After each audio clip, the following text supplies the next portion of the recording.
Diabetes का नाम सुनते ही कई लोगों के मन में सबसे पहला सवाल आता है कि क्या अब मीठी चीजों और फलों से पूरी तरह दूरी बना लेनी चाहिए, खासकर फल जिन्हें हम हमेशा से हेल्दी मानते आए हैं। क्या डायबिटीज मरीजों के लिए नुकसानदायक हो सकते हैं?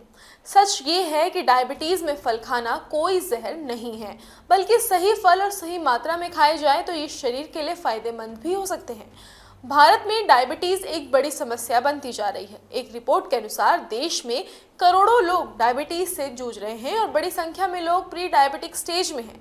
ऐसे में खान पान को लेकर सही जानकारी होना बेहद जरूरी हो जाता है। डायबिटीज से जुड़ी सबसे बड़ी गलतफहमियों में से एक ये है कि मरीजों को फल बिल्कुल नहीं खाने चाहिए क्योंकि उनमें प्राकृतिक शुगर यानी फ्रुक्टोज होता है।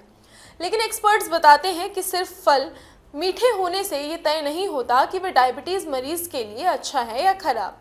किसी भी फल का असर इस बात पर निर्भर करता है कि उसमें कितना फाइबर है, उसका ग्लाइसेमिक इंडेक्स कितना है, उसमें कार्बोहाइड्रेट कितनी मात्रा में है और उसे कितनी मात्रा में खाया जा रहा है। यानी एक फल थोड़ा मीठा होने के बावजूद शरीर में धीरे धीरे शुगर बढ़ा सकता है, जबकि कुछ चीज़ें जल्दी शुगर स्पाइक नहीं कर सकती। अब बात करते हैं उन फलों की जिनका सेवन डायबिटीज में थोड़ा संभल कर करना चाहिए।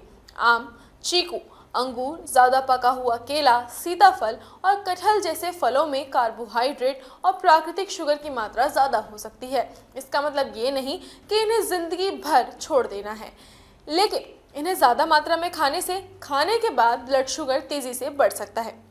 इसीलिए ऐसे फलों को कभी कभी और सीमित मात्रा में खाना बेहतर माना जाता है। वहीं कुछ फल ऐसे भी हैं जो डायबिटीज मरीजों के लिए बेहतर विकल्प हो सकते हैं, जैसे अमरूद, सेब, नाशपाती, संतरा, पपीता, कीवी और बेरीज जैसे फलों में फाइबर की मात्रा अच्छी होती है।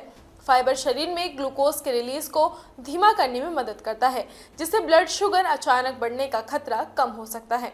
खासकर अमरूद को डायबिटीज डाइट के लिए अच्छा विकल्प माना जाता है क्योंकि इसमें फाइबर ज़्यादा होता है, जिससे पेट लंबे समय तक भरा हुआ महसूस होता है और शुगर लेवल को कंट्रोल करने में मदद मिल सकती है। एक और ज़रूरी बात यह है कि डायबिटीज़ मरीजों को फलों का जूस पीने से बचने की सलाह दी जाती है। जब फल का जूस बनाया जाता है तो उसमें मौजूद ज़्यादातर फाइबर कम हो जाता है और शुगर तेज़ी से शरीर में पहुंच सकती है। इसके अलावा एक ग्लास जूस में कई फलों की मात्रा आ सकती है, जिससे अनजाने में ज़्यादा शुगर शरीर में चली जाती है। इसीलिए साबुत फल खाना ज़्यादा बेहतर माना जाता है। आखिर में बात यही है कि डायबिटीज़ में फलों से डरने की ज़रूरत नहीं है, बल्कि समझदारी से चुनाव करने की ज़रूरत है। सही फल, सही मात्रा और सही समय पर लिया गया फल आपकी डाइट का हिस्सा बन सकता है। अपनी डायबिटीज़ की स्थिति के हिसाब से डॉक्टर या डाइट एक्सपर्ट्स की सलाह लेना भी सबसे बेहतर तरीका है, क्योंकि हर व्यक्ति के शरीर का शुगर रिस्पॉन्स अलग हो सकता है।